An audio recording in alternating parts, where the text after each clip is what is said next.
Hey sis, have you ever assessed yourself and understanding how to love yourself? Have you ever asked yourself the deeper questions that are needed in order to understand how to love yourself? Have you looked at other people that you admire and asked them, you look like you love yourself? And I know that this is not a conversation that you would normally have with one of your friends or one of your peers or somebody that you are admiring. However, getting an understanding of how others love themselves can give you a better blueprint on how you want to love yourself, where you can imitate what they're actually doing until you come up with the ways that you know that feel good to you, that you can also start to do as a daily practice or a monthly practice to say, this is how I love me. This is how I show up to the world. This is how I recharge my own battery. And so understanding how to love yourself is really going to build your self-confidence. It's going to build your self-esteem. It's going to make you feel like you are worthy. It's going to make you feel like you are enough. And you will not, or you will stop seeking the approval of outsiders, anybody outside of yourself, including but not limited to your partner or your spouse. Now, outside influences are really great when they're giving you accolades and telling you how gorgeous you are, or how beautiful you are, and how kind you are, how sweet you are, etc. However, if you're receiving all of these accolades from others, but you have never told yourself, self, you beautiful. Self, you are worthy. Self, you are enough. If you've never spoken those words of affirmation to yourself, when the time comes for others, including your partner or your spouse, gives them to you, you will not be able to receive them as the truth. You will try to find fault. You will poke holes in it. And here's the thing. Do you fit into this category where somebody has come up to you and said, hey, you are so beautiful, or you are so pretty, or you are so kind, or I like that dress, or something like that. And you automatically go into explanation mode instead of acceptance mode. So explanation mode looks like this. Girl, I just got this, or this old thing, it was in the back of my closet. Oh my God, I got this on sale at JCPenney's or whatever your store is, insert. But instead of you saying, thank you so much, I like it too. Or, oh my God, I feel amazing in this, right?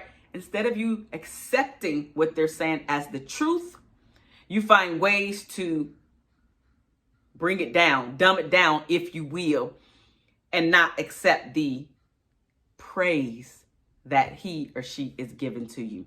So loving yourself, you will be able to accept any praise that comes your way without you trying to poke holes in the person's theory or in the person's words, in the person's compliments for you.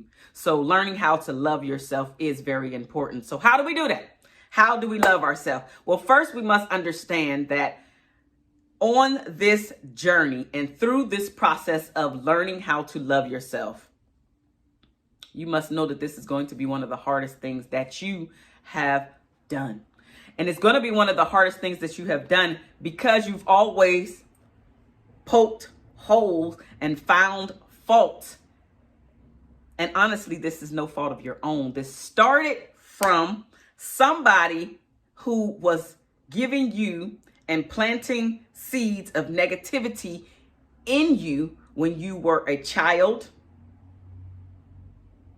So this is usually your parent, your guardian, could be your siblings, could be your cousins, anybody that helped to nurture who you are when you were younger.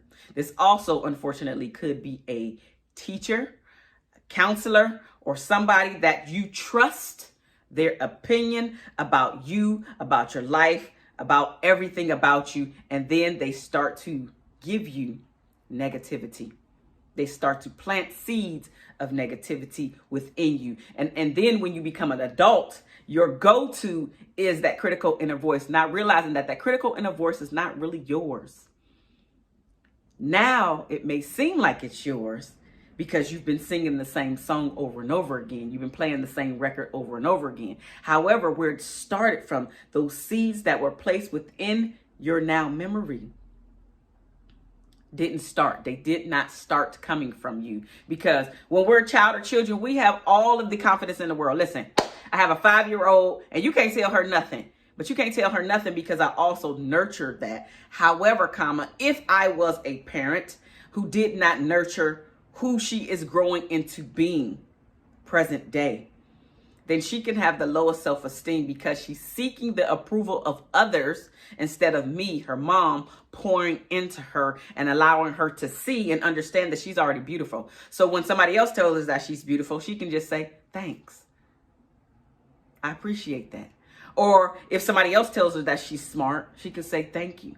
I appreciate that. And not try to find fault because she heard it from me. So I am planting seeds of positivity and also nurturing where my baby girl is going.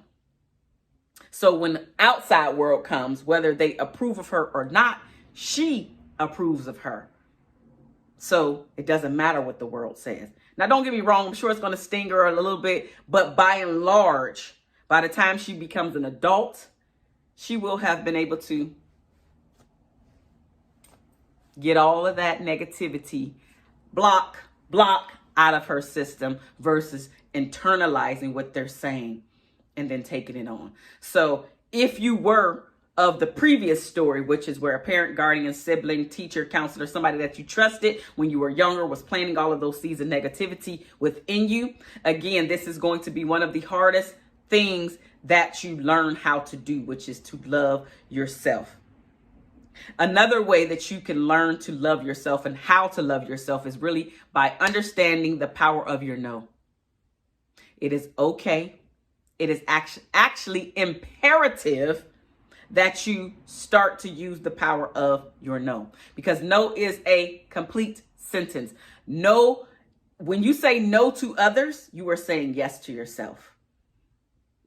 And the more that you say no to others, the more you have opportunities to say yes to you. Now, are you going to say no all the time to others and yes to yourself? Absolutely not. But when it's time for you to put your foot down, stand where you stand in what you mean, you'll be able to do that without feeling guilty, without feeling shameful, without allowing somebody to give you the guilt treatment and then you take it on and change your mind, knowing good and doggone well that's not what you wanted to do. You'll be able to stand in who you are, deliver the no, and not allow someone else to change your mind. But you have to practice. And to all of my people pleasers out there, you have to learn to use the power of your no. It's going to feel strange for you. You're going to even feel bad because you're a people pleaser. You want everybody to like you. You want everybody to know that you are there, that you got their back. But you also have to understand that you have to have your own back. And if you're always pouring out your cup, and now your cup is empty, where are you going to get your energy from? Now you are going to be looking for outsiders to pour into you, and you're going to be continuously disappointed because most people look for you to pour into them. So you must be able to use the power of your no.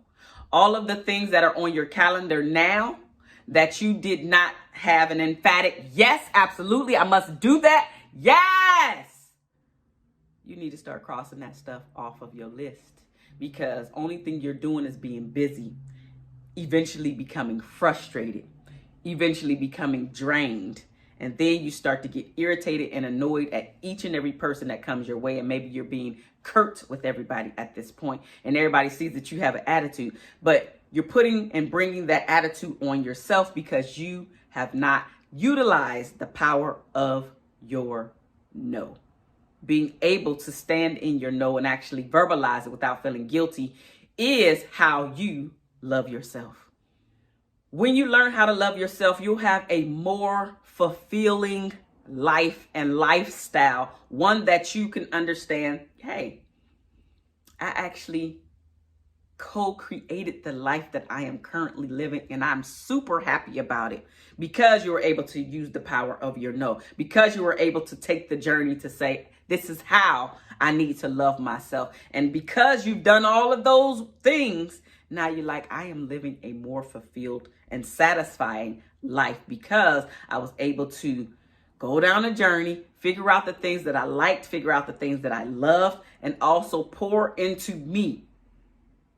I took the trips when I wanted to take the trips. I read the books that I wanted to read. I took the walks that I wanted to take. I went to the plays that I wanted to see. I took the class that I wanted to take. I took the dance class, right? It could be dance. It could be music. It could be singing. I learned the language that I wanted to learn. All of these things are going to help to pour into you, to increase your self-satisfaction, to increase your self-esteem, to increase your self-confidence, so you can stand in and own the fact that you are good, whether you have people's approval or not.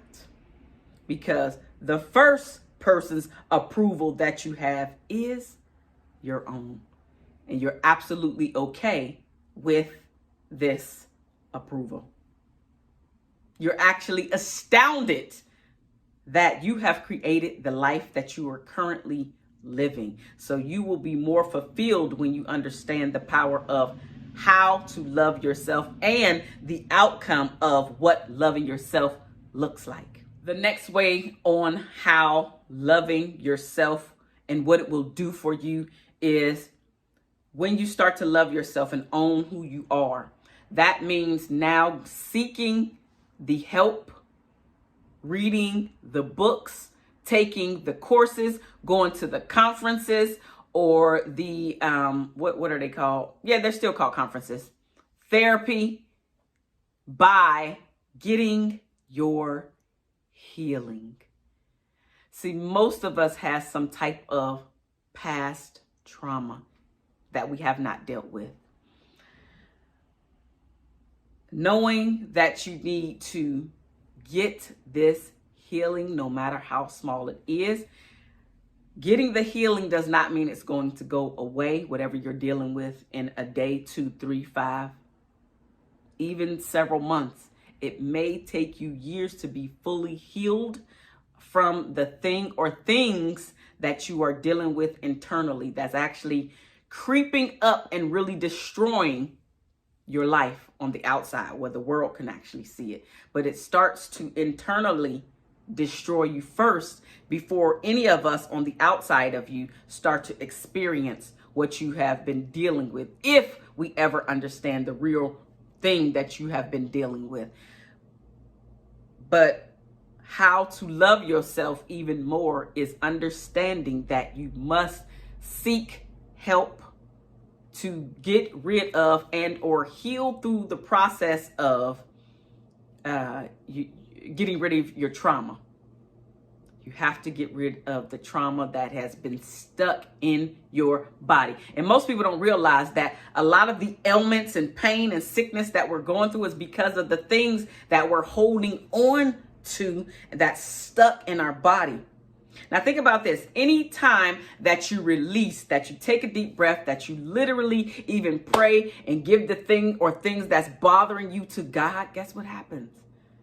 There literally is like a physical weight, an invisible physical weight taken off your shoulders.